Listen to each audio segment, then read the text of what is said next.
डालत कोई पासवाना मांगे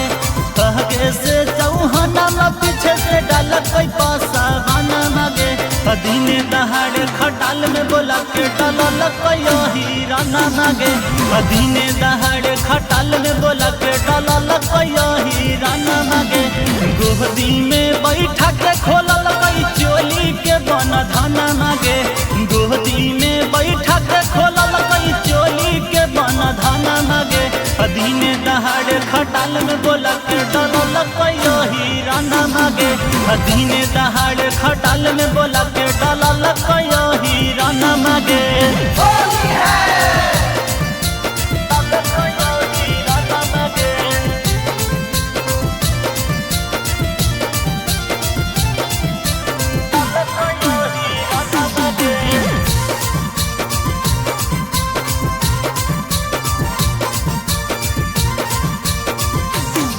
अब का बोटी डाली के जवानी मोर जुठैल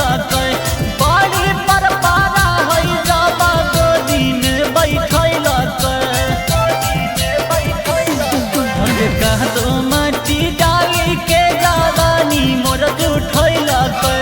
बड़ी पर पारा है जब गोदी में बैठैल कैल कैमान मानी हमसे प्रधान मांगे कैल कैमाना मानी हमसे गाँव के प्रधान मांगे दिने दहाड़े खटाल में बोला के डालल कोई हीराना मांगे दिने दहाड़े खटाल में बोला के डालल कोई हीराना मांगे दिने दहाड़े खटाल में बोला के डालल कोई हीराना मांगे